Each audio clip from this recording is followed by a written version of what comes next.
polémica por despidos entre los integrantes, la expulsión de una de las voces más reconocidas en el metal sinfónico y las críticas por parte de la escena metalera son los retos por los que ha enfrentado Tuomas Holopainen, líder de la banda finlandesa Nightwish, quien lejos de reconocer un fracaso en la última etapa de la banda, se aferra a continuar en el gusto de los seguidores. Esta es la reseña del póster de la banda Nightwish.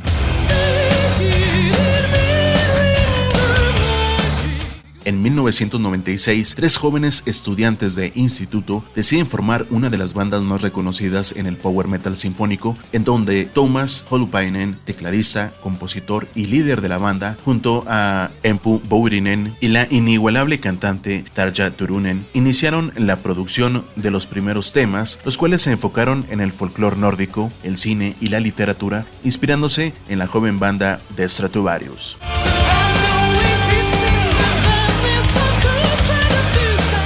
Mientras se encontraban en campamento, los 3 jóvenes comenzaron a planear las bases y el estilo que llevaría a la banda a la cima de la escena del power metal, uniéndose Håkan Nevalinen en la batería semanas después. Las primeras canciones fueron producidas para grabar el primer demo con la compañía discográfica Spinefarm Records, lo que sirvió para llamar la atención entre las bandas de moda de mediados de los 90, por lo que se preparó una nueva grabación que incluía 4 temas, el cual fue titulado The Carpenter, en donde colaboraron con la banda Darkwoods y el ya reconocido Children of Bodom, el cual inmediatamente fue aceptado entre los seguidores del power y el heavy metal, provocando un éxito de ventas en su natal Finlandia.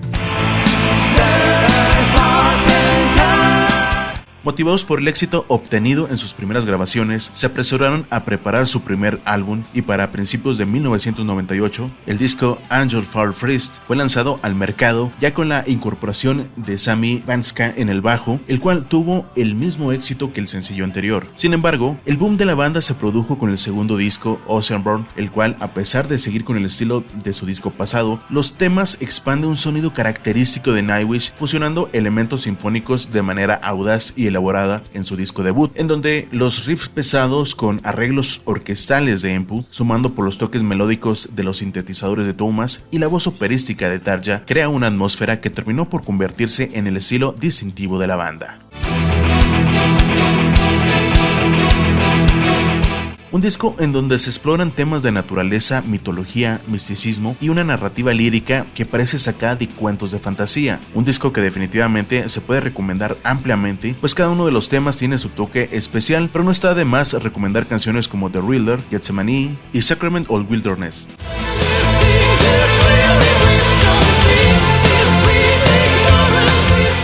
Como era de esperarse, esa producción catapultó a la banda internacionalmente y acaparó las miradas de toda la escena metalera, por lo que producir un nuevo disco con el mismo éxito no era fácil y tardaron más de un año en grabar la siguiente producción.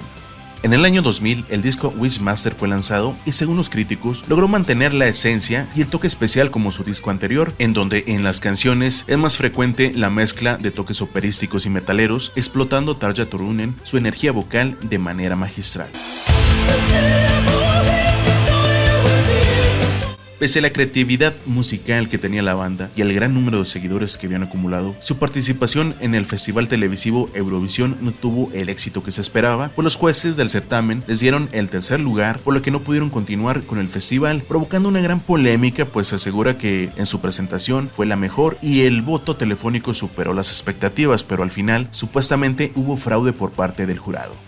El éxito de los 2 últimos discos los catapultó a festivales europeos y posteriormente se aventuraron en América, pero la ambición de Tuomas iba más allá de simples participaciones con otras bandas y comenzó la preparación de la gira From Witness to Eternity, el cual no contó con mucha producción visual debido a que el lugar en donde se realizaron las grabaciones, pero el sonido fue bastante aceptable como para lanzar el primer disco en vivo, así como el VHS y DVD que se distribuyó primeramente en Finlandia y posteriormente en América.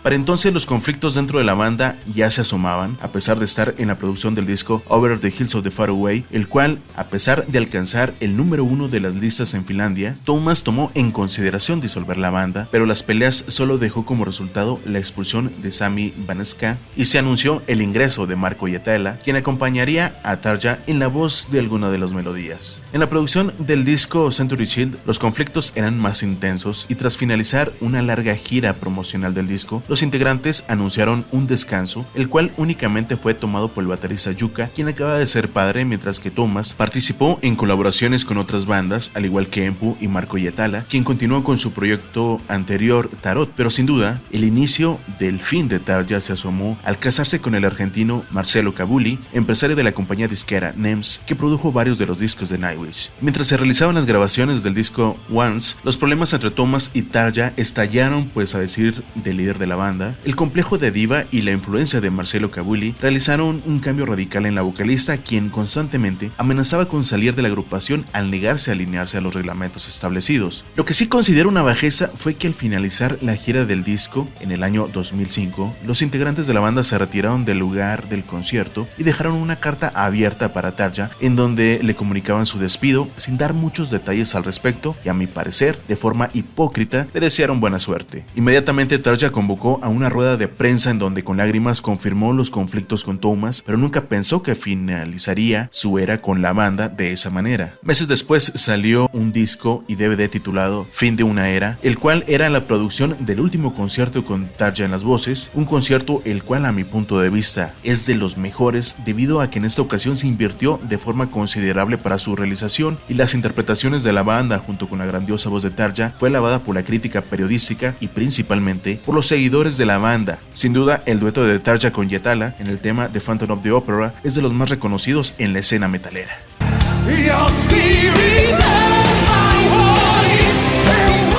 Para el año 2007, Nightwish había encontrado vocalista tras lanzar una convocatoria para que cantantes enviaran sus maquetas, y la seleccionada para intentar ocupar el lugar de Tarja fue Annette Olson, ex vocalista de la banda Allison Avenue, con quien grabaron el siguiente disco Dark Passion Play, el cual mostró un cambio radical en el estilo de manejo de Nightwish.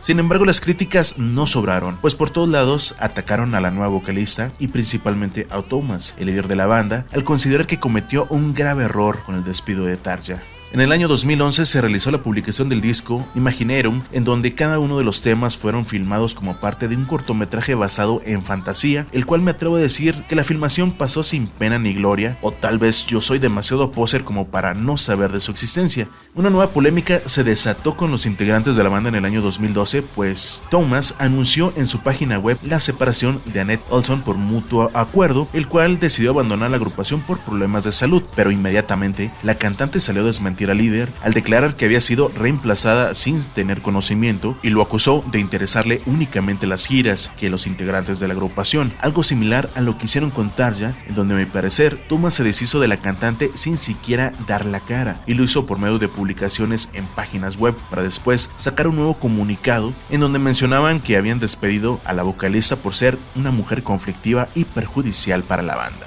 Tal como lo mencionó Olson, las giras no fueron suspendidas e inmediatamente buscaron una vocalista temporal, participando Elise Reed de la banda Amarante y Alissa White-Gluz, quien actualmente es vocalista de Arch Enemy, pero al final Floor Jansen ingresó para finalizar los conciertos y finalmente fue contratada para ocupar el lugar que dejó años atrás Tarja y que Annette Olson no pudo llenar.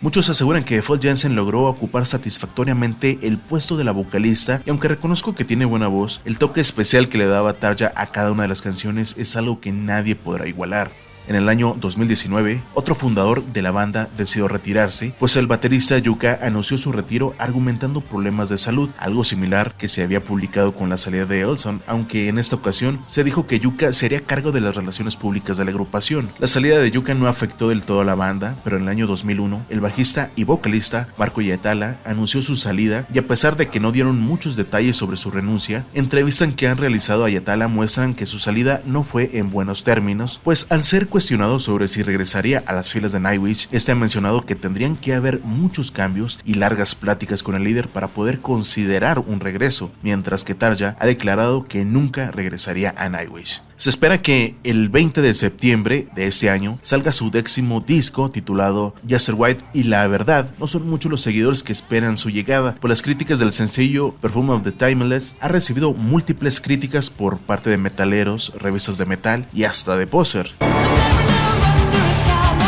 Al paso de los años, Nightwish mostró su fuerza para llegar al gusto de los metaleros, pero los conflictos internos se encargaron de alejarlo de su esencia musical y terminó por perder el toque especial que tenían en sus primeros discos.